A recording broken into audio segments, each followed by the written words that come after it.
Hello everyone, hope you doing good. ஒரே ஒரு வார்த்தை கூட உங்களோட பகிர்ந்து கொள்ளலாம் என்று ஆசைப்படுகிறேன்.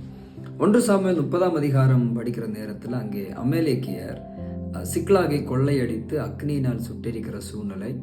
தாவீதும் அவரோடு கூட இருந்த ஜனங்களும் தங்களில் பலன் இல்லாமல் போக மட்டும் சத்தமிட்டு அழுதார்கள் என்று வேதம் சொல்லுகிறது. 6ஆம் வசனத்தினுடைய முதல் பகுதி சொல்லுகிறது, தாவீது மிகவும் நெருக்கப்பட்டார். இந்த சூழ்நிலையில தாவீது செய்த ஒரு காரியம்தான் நம்முடைய வாழ்க்கையில நாம் கற்றுக்கொள்ள போகிறோம். இந்த 6ஆம் வசனத்தினுடைய கடைசி பகுதி பாருங்க. தாவீது தன் தேவனாகிய கர்த்தருக்குள்ளே தன்னை திடப்படுத்தி கொண்டான்.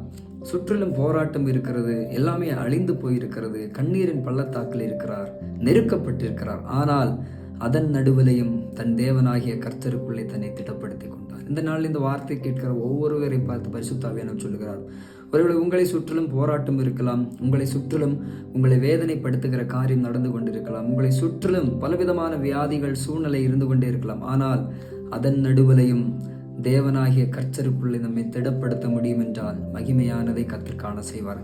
அதனால என்ன நடந்துச்சு? தாவீது திடப்படுத்தினதுனால 19ஆம் வசனம் சொல்லுகிறார், அவர்கள் கொள்ளையாடி கொண்டு போன எல்லாவற்றிலும் சிறியதிலும் பெரியதிலும் குமாரரிலும் குமாரத்திகளும் ஒன்றும் குறைவுபடாமல் எல்லாவற்றையும் தாவீது திருப்பிக் கொண்டான். எதனால? கர்த்தர் தேவனாகிய கர்த்தருக்குள்ளே தன்னை திடப்படுத்தி கொண்டதுனால. சில நாட்கள் நம்ம வாழ்க்கையில நெருக்கங்கள் போராட்டங்கள் வரும் பொழுது, கிறிஸ்துவுக்குள்ளே நம்மை திடப்படுத்தி கொள்ளும் பொழுது சகலவற்றையும் ஒன்றும் குறைவுபடாமல் பெற்றுக்கொள்ள கர்த்தர் நம்மை பலப்படுத்துவார். எந்த சூழ்நிலை வந்தாலும் தேவனாகிய கர்த்தருக்குள்ளே கிறிஸ்துவுக்குள்ளே நம்மை திடப்படுத்துவோம். கர்த்தர் மகிமையானதை செய்வார். God bless you.